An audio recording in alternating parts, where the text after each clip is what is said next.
정호는 텅 빈 사무실을 바라보며 서 있었습니다. 30년, 정확히 30년 동안 이 자리를 지켜왔던 정호건설의 간판이 어제 떼어져 나갔습니다. 벽에는 네모난 자국만 남아 있었어요. 마치 오랫동안 붙어 있던 반창고를 뜯어낸 상처 같았습니다. 사장님, 정말 마지막이네요. 마지막까지 남아있던 직원 김 과장이 상자를 들고 들어왔습니다. 목소리가 떨렸어요. 고생 많았어. 퇴직금은 내일까지 입금할게. 정호의 목소리도 갈라졌습니다. 30명의 직원들에게 퇴직금을 지급하려면 집까지 담보로 잡혀야 했어요. 하지만 그들을 그냥 내보낼 수는 없었습니다. 김 과장이 나간 후 정호는 혼자 남았습니다. 책상 서랍을 열자 30년의 추억이 쏟아져 나왔어요. 첫 공사 계약서, 직원들과 찍은 사진, 아내 미영이 도시락을 싸준 빈 통들. 손에 잡히는 것마다 가슴이 찔렸습니다. 정호는 의자에 주저앉았습니다. 어떻게 이렇게 됐을까? 코로나19가 터지면서 모든 공사가 중단됐어요. 대출 이자는 눈덩이처럼 불어났고 자재비는 치솟았습니다. 버텨보려 했지만 결국 한계가 왔어요. 휴대폰이 울렸습니다. 은행에서였어요. 이정호 사장님, 대출 연장건은 어떻게 생각하고 계신지요? 집을 담보로 잡겠습니다. 전화를 끊고 나니 온몸에 힘이 빠졌어요. 평생 자랑스럽게 여겼던 사장이라는 호칭이 이제는 무거운 짐 같았습니다. 집에 도착했을 때는 이미 저녁 8시가 넘었어요. 이제야 와? 밥은 혼자 먹었어. 아내 미영의 목소리가 차갑게 들렸습니다. 예전 같으면 고생했어 라는 말부터 나왔을 텐데요. 미안해. 정리할 게 많아서. 뭘 정리한다고 이렇게 늦어? 이미 다 끝난 일 아니야? 미영의 말이 가슴에 박혔습니다. 끝난 일. 맞았어요. 30년간 쌓아 올린 모든 것이 끝났습니다. 친구들한테 뭐라고 말해야 할지 모르겠어. 박 여사는 남편이 또 계약 따냈다고 자랑하던데. 미영이 한숨을 쉬며 말했어요. 그 말 속에는 실망과 원망이 가득했습니다. 정호는 아무 말도 할 수 없었어요. 제 안에서 뭔가가 툭 하고 끊어지는 소리가 들렸습니다. 그날 밤 정호는 잠들지 못했습니다. 천장을 바라보며 생각했어요. 젊은 시절 맨손으로 시작해서 여기까지 왔는데 이제 다시 맨손이 됐습니다. 아니, 빚더미까지 있으니 맨손보다 못했어요. 다음 날부터 정호의 일상은 완전히 바뀌었습니다. 아침에 일어나도 갈 곳이 없었어요. TV를 켜고 멍하니 앉아 있거나 혼자 산책을 나가는 게 전부였습니다. 집에서 뭐 하고 있어? 일자리라도 찾아보지. 미영의 잔소리가 날마다 이어졌어요. 내 나이에 어디서 일을 하라고. 그러게 왜 사업을 그렇게 키웠어? 적당히 할 것이지. 말 한마디 한마디가 날카로운 칼 같았습니다. 정호는 점점 말수가 줄어들었어요. 동창회 모임 연락도 왔지만 나가지 않았습니다. 얼굴을 들고 어떻게 친구들을 만나겠어요. 건설업계 지인들도 연락을 끊었습니다. 실패한 사람을 누가 찾겠어요. 2주가 지났을 때였습니다. 고등학교 동창 태식이 갑자기 전화를 걸어왔어요. 정호야, 요즘 어떻게 지내? 그냥 쉬고 있어. 야, 그냥 집에만 있지 말고 밖에 나와. 봉사활동 같은 거 해보자. 봉사활동. 독거노인 집 수리해 주는 거야. 너 기술 있잖아. 딱 좋을 것 같은데. 정호는 고개를 저었습니다. 나는 됐어. 그런 기분 아니야. 에이, 집에서 썩고 있을 거야? 토요일에 한 번만 나와봐. 응. 전화를 끊고 나서도 태식의 말이 머릿속에 맴돌았어요. 정호는 거실 소파에 앉아 창밖을 바라봤습니다. 사람들이 바쁘게 지나다니는 모습이 보였어요. 모두 할 일이 있고 갈 곳이 있는 사람들이었습니다. 자신만 혼자 멈춰 서 있는 것 같았어요. 미영이 장을 보고 돌아와서 말했습니다. 아직도 거기 앉아 있어. 하루 종일 뭐 하며 사는지 모르겠네. 그 순간 정호의 마음이 움츠러들었습니다. 더 이상 이렇게 살 수는 없었어요. 무엇이든 해야 했습니다. 정호는 휴대폰을 들고 태식에게 전화를 걸었습니다. 태식아, 나야. 그 봉사활동 한번 해볼까? 토요일 아침 9시. 정호는 낡은 공구 가방을 들고 집을 나섰습니다. 또 어디 가는 거예요? 미영이 차가운 목소리로 물었습니다. 봉사활동이라고 했잖아요. 돈도 안 되는 일에. 문이 쾅 하고 닫혔습니다. 정호는 뒤를 돌아보지 않았습니다. 첫 번째 봉사 현장. 강남구 끝자락에 있는 낡은 연립주택. 정호는 태식과 함께 김할머니 댁 앞에 섰습니다. 이정호 씨, 소개해 드릴게요. 우리 봉사단 리더 정수연 씨예요. 정호가 고개를 들었습니다. 40대 중반쯤 보이는 여성이 미소를 지으며 다가왔습니다. 단정한 청바지에 흰 셔츠를 입은 그녀는 왠지 모르게 편안한 느낌을 주었습니다. 안녕하세요. 건설업을 하셨다고 들었어요. 정말 감사합니다. 아, 네. 이정호입니다. 정호의 목소리는 작았습니다. 사업 실패 후 처음 만나는 낯선 사람이었습니다. 잊고 있던 실력의 부활. 김할머니 집 화장실 천장에서 물이 뚝뚝 떨어지고 있었습니다. 다른 봉사자들이 30분째 끙끙거리며 원인을 찾지 못하고 있었습니다. 여기 좀 볼게요. 정호가 조심스럽게 나섰습니다. 천장판을 열어보니 예상대로였습니다. 아, 급수관 연결 부분이 헐거워졌네요. 그리고 방수 처리가 완전히 망가졌고요. 정호의 손이 바빠졌습니다. 30년간 몸에 밴 솜씨였습니다. 렌치를 돌리고 테이프를 감고 실리콘을 발라가며 척척 해결해 나갔습니다. 20분 만에 완벽하게 고쳐졌습니다. 와, 대단하세요. 수연이 진심으로 감탄했습니다. 정호의 어깨가 조금 펴졌습니다. 별거 아닙니다. 이런 건 기본이에요. 오랫동안 잊고 있던 자신감이 스멀스멀 올라왔습니다. 수연의 이야기. 점심시간 봉사자들이 모여 도시락을 먹었습니다. 정호는 구석에 혼자 앉아 있었습니다. 여기 앉아도 될까요? 수연이 옆자리에 앉았습니다. 네, 물론이죠. 오늘 정말 고생 많으셨어요.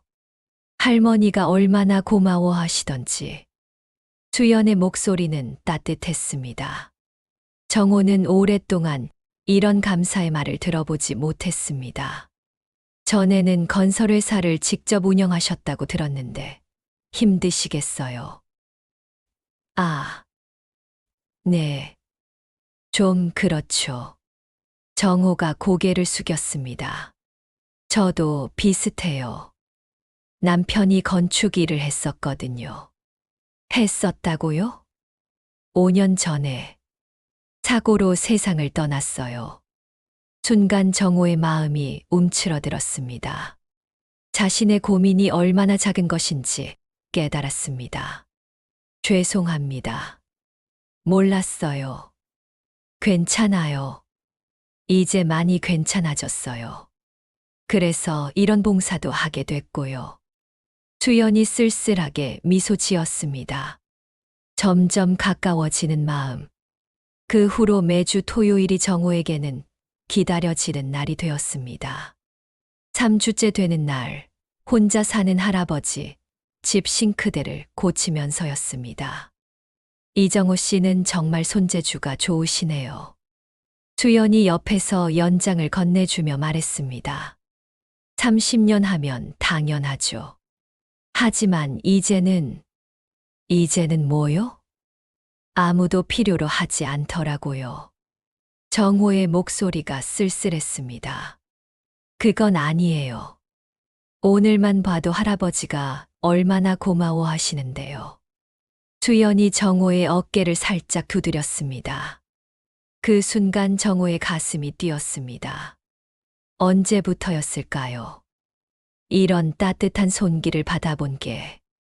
태식의 수상한 관심. 봉사활동이 끝나고 돌아가는 길, 태식이 정호를 불렀습니다. 정호야, 수연 씨 어때? 뭘 말하는 거야? 그냥 좋은 사람 같더라고.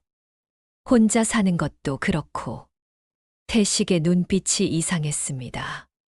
근데 말이야, 수연 씨가 땅을 좀 가지고 있다더라. 땅을? 응, 남편이 남겨준 게 꽤 된다고 하던데. 경기도 어디인가? 정호는 고개를 저었습니다. 그런 건 관심 없어. 아니야, 요즘 부동산이 얼마나 중요한데. 혹시 기회가 되면. 야, 그런 소리 하지 마. 정호가 단호하게 말했습니다. 태식은 쓴웃음을 지었습니다. 집으로 돌아온 현실. 집 문을 열자 미영이 소파에 앉아 TV를 보고 있었습니다. 어떻게 됐어요? 뭐가요? 봉사활동 말이에요. 돈이라도 줘요? 그런 게 아니라. 그럼 뭐예요? 시간만 낭비하고. 정호는 말문이 막혔습니다. 오늘 하루 종일 느꼈던 보람과 기쁨을 어떻게 설명해야 할까요? 여보, 저도 뭔가 도움이 되고 싶어요. 도움이 되고 싶으면 돈이나 벌어와요. 미영의 목소리는 차가웠습니다. 정호는 방으로 들어갔습니다. 벽에 걸린 거울 속 자신의 모습이 초라해 보였습니다. 하지만 이상했습니다. 마음 한구석이 따뜻했습니다. 변화의 조짐. 그날 밤 정호는 오랜만에 꿈을 꾸었습니다. 수연과 함께 어떤 집을 수리하는 꿈이었습니다. 두 사람이 함께 웃으며 일하는 모습이었죠.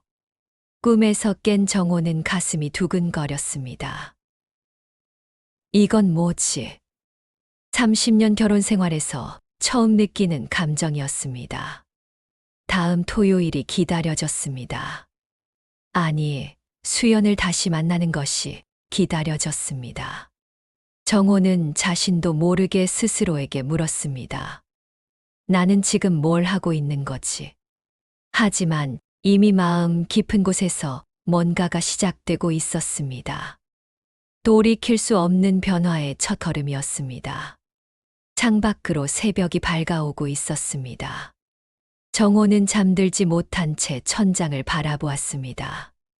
내일이, 아니 다음 토요일이 너무나 기다려졌습니다. 태풍이 지나간 후 마을은 엉망이 되었습니다. 전화벨이 요란하게 울렸어요. 정호 형님, 큰일 났어요. 할머니 집 지붕이 완전히 날아갔어요. 강태식의 목소리가 급했습니다. 정호는 서둘러 작업복을 입었어요. 비가 아직 부슬부슬 내리고 있었죠. 현장에 도착하니 수연이 이미 와 있었습니다. 그녀의 옷이 흠뻑 젖어 있었어요. 걱정스러운 표정으로 집 안을 들여다보고 있었죠. 할머니는 안전한 곳으로 모셨어요. 하지만 이 비에 집이 더 상할까봐 걱정이에요. 주연의 목소리가 떨렸습니다. 정호는 가슴이 철렁했어요. 걱정 마세요. 제가 응급처치라도 해드릴게요. 정호는 곧바로 작업에 들어갔습니다. 비닐과 강목으로 임시 지붕을 만들기 시작했어요. 주연은 묵묵히 옆에서 도구를 건네주었죠. 갑자기 천둥이 쳤습니다. 비가 더 세게 쏟아지기 시작했어요. 정호 씨, 위험해요. 잠시 들어와요. 주연이 정호의 팔을 잡아 끌었습니다. 둘은 서둘러 할머니 집 안으로 피했어요.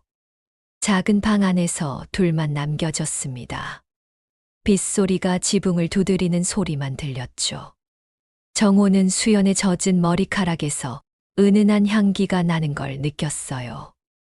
수연 씨, 옷이 다 젖었어요. 정호가 수건을 건네자 수연이 고개를 끄덕였습니다. 그녀의 손이 살짝 떨리고 있었어요. 정호 씨도 많이 젖으셨네요. 감기 걸리면 어떡해요? 수연이 다가와 정호의 어깨에 수건을 둘러주었습니다. 순간 정호의 심장이 쿵쾅거렸어요. 아, 손에서 피가 나요. 수연이 정호의 손을 잡았습니다. 작업하다가 난 상처였어요. 그녀가 조심스럽게 상처를 닦아주었죠. 아프지 않아요? 수연의 목소리가 부드러웠습니다. 정호는 가슴 깊은 곳에서 뭔가가 무너지는 걸 느꼈어요. 괜찮아요. 이런 건 익숙해요. 하지만 정호의 목소리는 떨리고 있었습니다. 수연의 따뜻한 손길에 오랫동안 잊고 있던 감정이 살아나고 있었어요. 정호 씨는 정말 든든해요. 이런 분이 계셔서 우리 동네가 참 다행이에요. 수연이 고개를 들어 정호를 바라봤습니다. 그녀의 눈이 촉촉하게 젖어 있었어요. 정호는 더 이상 참을 수 없었습니다. 30년 결혼 생활에서 한 번도 느껴보지 못한 떨림이었어요. 수연 씨. 정호가 수연의 손을 꼭 잡았습니다. 수연도 손을 뺄 생각을 하지 않았어요. 밖에서는 비가 더 세게 내렸습니다. 둘 사이의 공기가 뜨거워졌어요. 정호는 수연의 얼굴에 다가갔습니다. 안 돼요. 수연이 작게 속삭였지만 그녀의 눈은 거부하지 않고 있었어요. 정호는 수연의 입술에 자신의 입술을 포겠습니다. 오랫동안 메말랐던 마음에 단비가 내리는 것 같았어요. 키스가 끝난 후 둘은 아무 말을 하지 못했습니다. 죄책감과 설렘이 동시에 밀려왔어요. 우리가 이러면 안 되는데요. 수연이 고개를 숙였습니다. 하지만 그녀의 뺨이 빨갛게 물들어 있었어요. 저도 알아요. 하지만 정호도 혼란스러웠습니다. 아내에 대한 죄책감과 수연에 대한 마음 사이에서 갈등했어요. 그때 핸드폰이 울렸습니다. 강태식이었어요. 형님, 어디 계세요? 비가 너무 와서 걱정되는데요. 아, 응급수리하느라. 곧 갈게요. 정호가 전화를 끊었습니다. 수연이 서둘러 일어났어요. 저도 가야겠어요. 비가 좀 그치면요. 하지만 둘 다 그 자리를 떠나고 싶어 하지 않았습니다. 방금 전 일이 꿈만 같았어요. 수연 씨, 저는 말하지 마세요. 우리 둘 다 힘든 시간을 보내고 있잖아요. 수연이 정호를 이해한다는 눈빛을 보냈습니다. 정호는 가슴이 벅찼어요. 비가 조금 줄어들자 둘은 밖으로 나왔습니다. 하지만 마음속 감정은 더욱 커지고 있었어요. 다음 주 토요일에도 봉사활동 있어요. 수연이 돌아서며 말했습니다. 그녀의 목소리에 기대감이 섞여 있었어요. 네, 꼭 나가겠어요. 정호도 이미 마음을 정하고 있었습니다. 이 감정이 잘못된 건 알지만 멈출 수가 없었어요.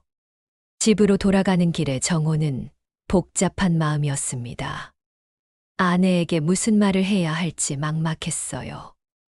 여보, 왜 이렇게 늦었어요? 미영이 차갑게 물었습니다. 정호는 순간 마음이 움츠러들었어요. 할머니 집 지붕이 날아가서 응급처치하느라 늦었어요. 또 봉사활동이군요. 돈도 안 되는 일에 왜 그렇게 매달려요?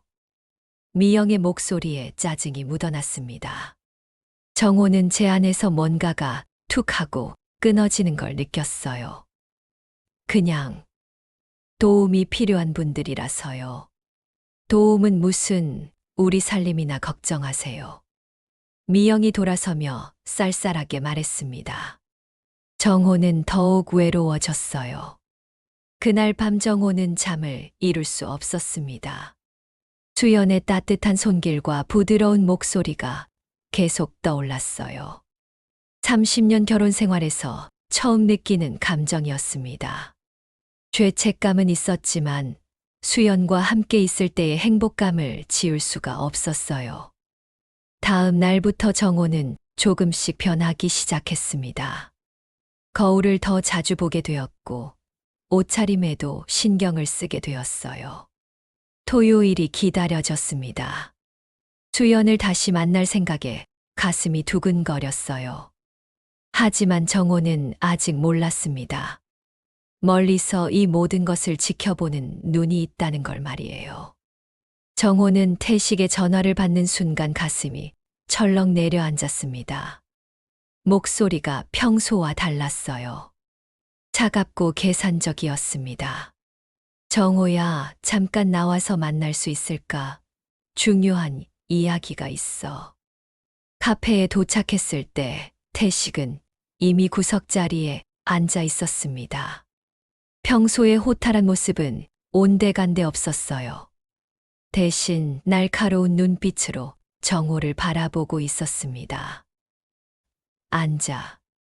정호가 자리에 앉자마자 태식은 핸드폰을 꺼내 화면을 돌려 보였습니다. 그 순간 정호의 머릿속이 하얗게 변했어요. 사진이었습니다. 수연과 함께 걷는 모습, 손을 잡고 있는 모습, 그리고 그녀의 집 앞에서 키스하는 모습까지. 이게 뭐야, 태식아. 정호의 목소리가 떨렸습니다. 입안이 바짝 말라버렸어요. 뭐긴 뭐야. 친구가 바람 피우는 현장을 목격한 거지. 태식의 표정에는 조금의 미안함도 없었습니다. 오히려 만족스러워 보였어요. 언제부터 이걸 찍었던 거야? 한 달 전부터. 너희 둘이 수상하다 싶어서. 정호는 온몸에 소름이 돋았습니다. 친구라고 믿었던 사람이 자신을 감시하고 있었다니. 배신감이 가슴을 찔렀어요. 왜 이런 짓을 하는 거야? 태식은 커피를 한 모금 마시고 나서야 입을 열었습니다. 수연이가 가진 땅 알지? 그 땅이 곧 개발될 예정이야. 내가 중간에서 좀 도와주려고 했는데 내가 자꾸 방해가 되더라고. 그게 무슨 소리야? 개발업체에서 그 땅을 원해. 나한테 중개수수료로 5천만 원을 주기로 했어. 그런데 수연이가 너 때문에 팔 생각을 안 하잖아. 정호는 믿을 수 없었습니다. 친구가 돈 때문에 자신을 이용했다는 사실이 충격적이었어요. 너 정말 그런 속셈이었던 거야? 속셈이라니. 비즈니스지 뭐. 그런데 내가 자꾸 감정적으로 구는 바람에 일이 꼬였잖아. 태식은 핸드폰을 다시 만지작거렸습니다. 이제 선택해. 수연이한테 땅을 팔라고 설득하든지 아니면 이 사진들이 내 아내한테 전달될 각오를 하든지. 정호의 손이 주먹을 쥐었습니다. 친구를 때리고 싶은 충동이 올라왔지만 꾹 참았어요. 나는 그런 일 못해. 그래, 그럼 어쩔 수 없지. 태식은 일어서면서 차갑게 말했습니다. 이틀 후까지 시간 줄게. 그때까지 답을 정하라고. 카페를 나서는 태식의 뒷모습을 보며 정호는 절망감에 빠졌습니다. 30년 우정이 이렇게 무너져 내리다니. 집으로 돌아가는 길이 무겁기만 했어요. 그런데 이틀이 지나기도 전에 모든 것이 무너져 내렸습니다. 금요일 저녁 정호가 수연과 만나 산책을 하고 있을 때였어요. 갑자기 수연의 얼굴이 창백해졌습니다. 정호 씨, 혹시 그녀가 핸드폰을 보고 있었어요. 누군가 보낸 메시지였습니다. 정호도 함께 화면을 보는 순간 다리가 후들거렸어요. 자신의 결혼 반지 사진이었습니다. 그리고 짧은 메시지. 이정호는 기혼자입니다. 속지 마세요. 이게 정말이에요? 수연의 목소리가 떨렸습니다. 눈에 눈물이 맺혔어요. 정호는 아무 말도 할 수 없었습니다. 목이 메어 소리가 나오지 않았어요. 대답해 주세요. 수연이 소리쳤습니다. 지나가던 사람들이 돌아볼 정도였어요. 수연아, 미안해. 그 한마디로 모든 게 끝났습니다. 수연은 더 이상 아무 말도 하지 않았어요. 그냥 돌아서서 걸어갔습니다. 정호가 뒤를 따라가려 했지만 그녀는 손을 휘저으며 거부했어요. 가지 마세요. 다시는 저한테 연락하지 마세요. 그 목소리에는 분노와 절망이 섞여 있었습니다. 정호는 그 자리에 멈춰 서서 수연이 사라지는 모습을 바라볼 수밖에 없었어요. 가슴이 찢어지는 것 같았습니다. 집에 도착했을 때 더 큰 충격이 기다리고 있었습니다. 현관문을 열자마자 미영이 짐을 싸고 있는 모습이 보였어요. 얼굴이 차갑게 굳어 있었습니다. 여보, 말하지 마세요. 미영의 목소리는 얼음장 같았습니다. 태식 씨한테서 전화 받았어요. 사진도 다 봤고요. 정호는 무릎이 꺾이는 것 같았습니다. 소파에 털썩 주저앉았어요. 미안해. 정말 미안해. 미안하다고요? 30년을 함께 살면서 이런 일을 저지르고 미안하다고만 하시는 거예요. 미영의 눈에서 눈물이 떨어졌습니다. 하지만 목소리는 더욱 단호해졌어요. 사업 망한 것도 모자라서 이제 바람까지 피우시는군요. 정말 실망이에요. 여보, 잠깐만. 설명할 기회를. 설명이요. 뭘 더 설명하시려고요? 사진이 다 증거잖아요. 미영은 짐 싸기를 멈추고 정호를 똑바로 바라봤습니다. 저는 이런 남편과는 더 이상 살 수 없어요. 내일 변호사한테 가서 이혼 절차 밟을 거예요. 그 말에 정호의 마음이 무너져 내렸습니다. 제발, 한 번만 용서해 줘. 나도 정신이 없어서. 정신이 없어서요. 그게 변명이 돼요? 다른 여자와 그런 짓을 하면서 정신이 없었다고요? 미영은 가방을 들고 현관으로 향했습니다. 어디 가는 거야? 언니 집에서 당분간 있을 거예요. 당신과는 더 이상 한 집에 있기 싫어요. 문이 쾅 닫히는 소리가 집 안에 메아리 쳤습니다. 정호는 혼자 남겨진 거실에서 머리를 감싸 안았어요. 모든 것이 한순간에 무너져 버렸습니다. 수연도 떠났고 아내도 떠났어요. 친구도 배신했습니다. 핸드폰이 울렸지만 받을 힘이 없었어요. 아마 봉사활동 사람들한테도 소문이 퍼졌을 거예요. 정호는 그날 밤 잠들지 못했습니다. 천장을 바라보며 자신이 저지른 일들을 반복해서 떠올렸어요. 모든 게 자신의 잘못이었습니다. 외로움 때문에, 인정받고 싶은 욕구 때문에 소중한 것들을 모두 잃어버렸어요. 새벽이 되어서야 정호는 깨달았습니다. 이제 정말로 혼자가 되었다는 것을. 텅 빈 집에서 정호는 혼자였습니다. 아내도 떠났고 수연도 연락을 끊었습니다. 30년 동안 쌓아온 모든 것이 한순간에 무너져 버렸어요. 거실 소파에 앉아 천장을 바라보던 정호는 깊은 한숨을 내쉬었습니다. 내가 뭘 한 거지? 손가락 사이로 흘려보낸 모래처럼 소중한 것들이 모두 사라졌습니다. 사업도, 가정도, 새로운 사랑도. 남은 건 후회뿐이었어요. 밤마다 잠이 오지 않았습니다.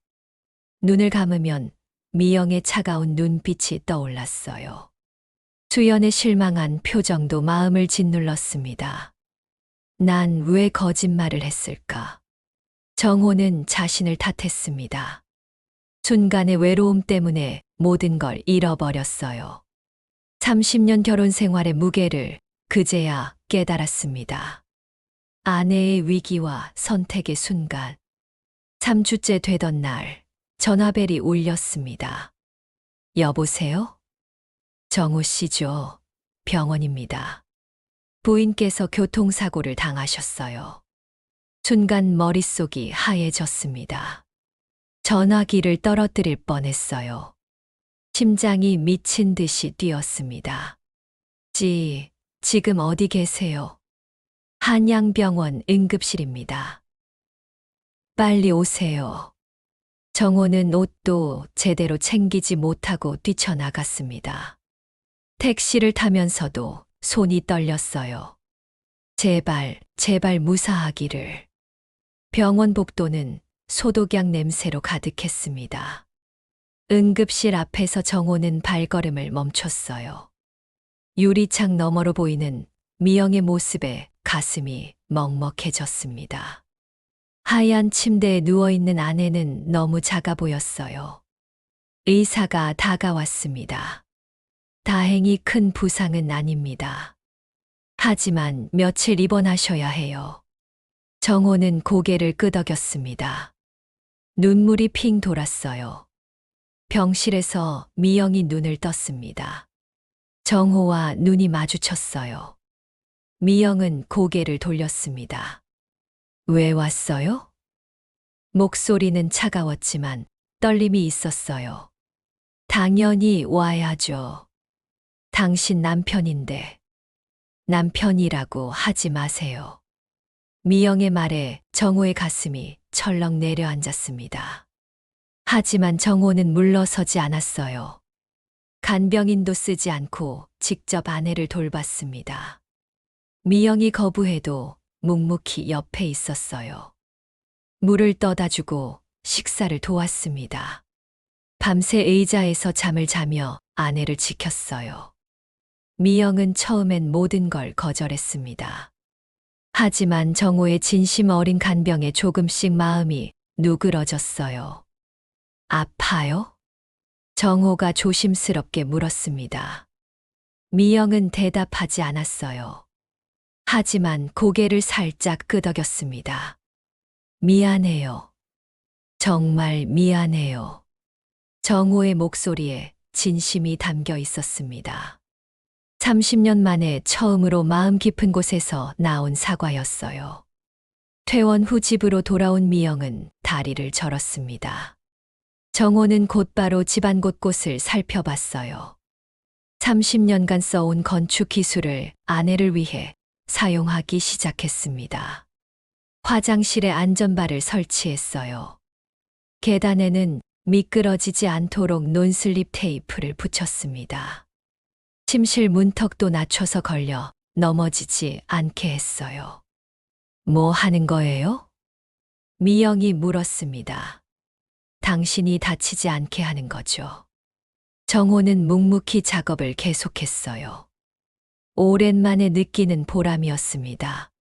사업을 위해서가 아니라 사랑하는 사람을 위해 쓰는 기술이었어요. 며칠 뒤 미영이 작은 목소리로 말했습니다. 계단이 편해졌네요. 정호의 얼굴에 미소가 번졌어요. 한 달 후 뉴스에서 강태식 소식이 나왔습니다. 부동산 사기 혐의로 경찰에 잡혔다는 내용이었어요. 여러 사람을 속여 거액을 가로챈 게 밝혀졌습니다. 정호는 복잡한 마음이었어요. 친구라고 믿었던 사람이 이런 일을 저질렀다니. 그 즈음 수연에게서 연락이 왔습니다. 정호 씨, 안녕하세요. 수연 씨, 저는 괜찮아요. 새로운 사람을 만났거든요. 정호 씨도 행복하세요. 전화를 끊고 나서 정호는 안도했습니다. 수연이 행복하다니 다행이었어요. 그날 저녁 미영이 정호에게 말했습니다. 당신 기술로 작은 일이라도 해봐요. 뭔가요? 리모델링 일 말이에요. 우리 집처럼 다른 집도 고쳐주는 거죠. 정호의 눈이 반짝였습니다. 함께 하실 거예요. 그럼요. 30년 같이 산 부부인데. 미영의 얼굴에 오랜만에 웃음이 피었어요.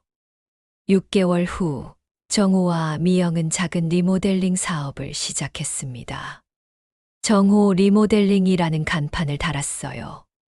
크지 않지만 의미 있는 일이었습니다. 첫 고객은 독거노인이었어요. 집이 너무 낡아서 곳곳이 위험했습니다.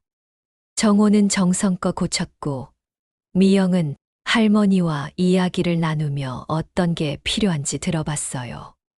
고맙습니다. 정말 고마워요. 할머니의 감사 인사에 두 사람은 뿌듯했습니다. 집으로 돌아가는 길, 미영이 말했어요.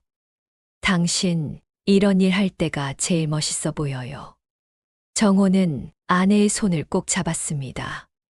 미안했어요. 정말 미안했어요. 이제 그만해요. 앞으로가 중요하죠. 두 사람은 손을 잡고 걸었습니다. 30년 전 신혼 때처럼 말이에요. 진정한 사랑은 뜨거운 열정이 아니었습니다. 서로를 지켜주고 함께 걸어가는 것이었어요. 정호는 그걸 이제야 깨달았습니다. 저녁 노을이 두 사람의 뒷모습을 따뜻하게 비췄습니다. 새로운 시작이었어요.